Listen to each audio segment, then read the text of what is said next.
We spend so much time worrying about how smart AI is going to get, but what if we're focused on the wrong thing entirely? When we talk about AGI, that's artificial general intelligence, the conversation always seems to drift towards its potential IQ. But what we're going to dig into here is a different and maybe more urgent argument that the real shock isn't going to be how smart AGI is, but how fast it gets here. And this quote, it just nails it, right? Think about that. Slow adaptation, we can handle that. But a flinch, that's a full-body, involuntary jolt from a sudden shock. There's no time to think, no time to plan. The system just reacts. And that right there is where the chaos starts. So here's the key distinction we have to make. Most technologies we're used to, things like the internet or smartphones, they were gradual. They took decades to really weave themselves into our lives, which gave us time to adapt. But AGI? It's a compressed technology. It's on track to arrive so fast that it's going to land completely out of sync with our laws, our jobs, and just our basic expectations of how the world works. So you might be asking, why the sudden urgency? Why are really serious people suddenly talking about AGI showing up in just a few years? Well, it's because the progress here isn't a nice, neat, straight line. It's compounding. Every single breakthrough just feeds the next one, making the whole thing accelerate. Let's break down how that actually works. Okay, so look at these capabilities. On their own, better reasoning or a bigger memory, they just seem like simple upgrades. But when they all start improving at the same time and feeding into each other, we're not just getting a slightly better AI. We start crossing these huge capability thresholds, a lot of the time with absolutely zero warning. And then suddenly, autonomy isn't some cool experiment anymore. It's just a default feature. And look, this compounding progress isn't some far-off theory. It is happening right now. Just think about this. A few years ago, maybe half of all companies were dabbling with AI. Today, we're talking nearly 4 out of 5. That kind of explosive growth, that doesn't happen for some niche gadget. It happens when a technology starts delivering real, undeniable value. And it's a huge signal that this acceleration is already here. Okay, so underneath all this crazy progress, there's been this quiet shift, something a lot of us kind of missed, and it completely rewrites the entire risk equation. See, AI has moved from being a tool that assists us to an agent that acts for us. Think of the older AI, right? It was passive. It just kind of sat there waiting for you to ask it a question. It reacted.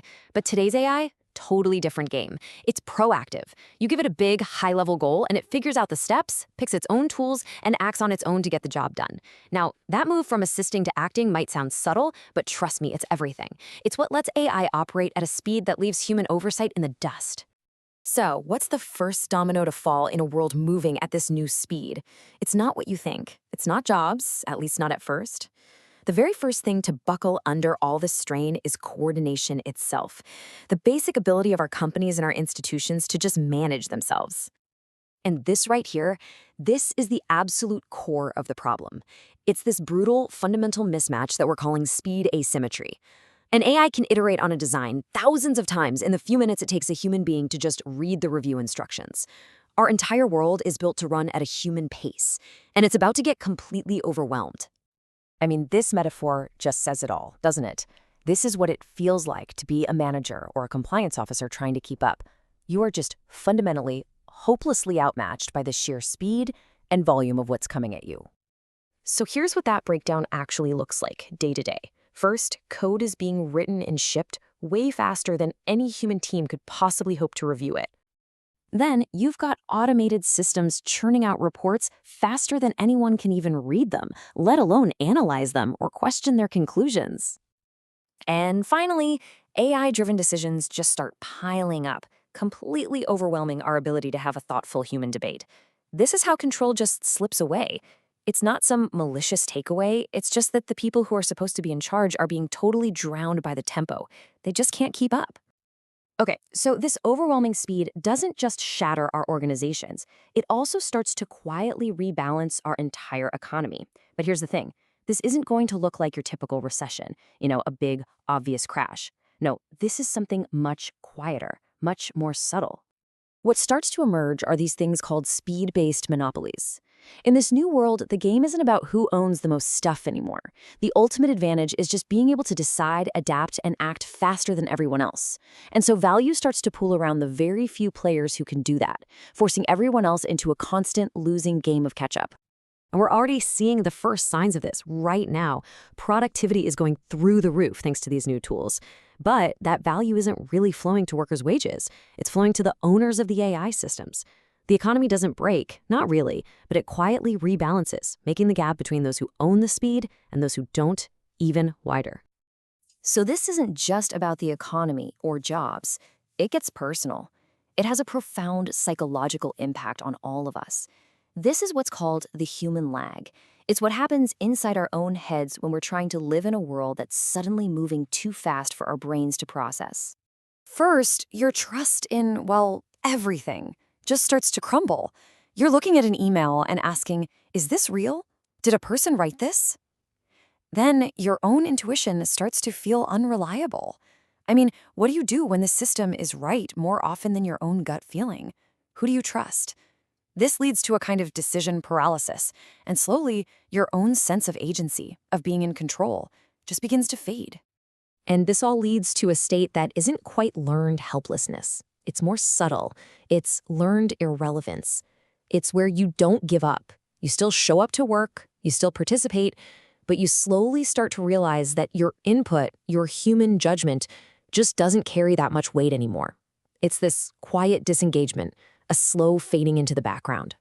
So the natural question is, well, can't our governments and regulators just step in and slow this all down?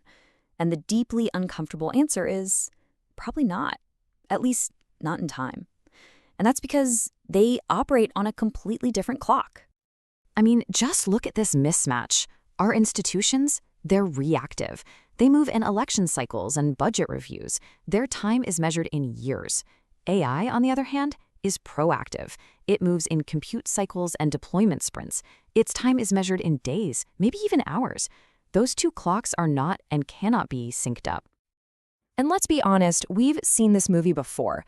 Regulation for social media and data privacy arrived years after those technologies had already reshaped society.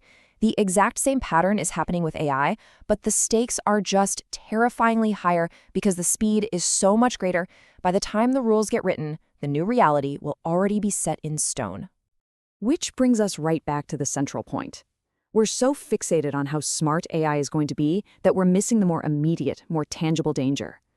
The world doesn't break because a machine becomes a super genius. It breaks when the fundamental timing that underpins everything we do simply collapses on itself. This whole thing feels like you're trying to play a game, but your opponent is changing the rules with every single move, and they're moving 1,000 times faster than you are. Which leaves us with a final, deeply unsettling question. What happens when we run out of time to even understand the new rules of the game?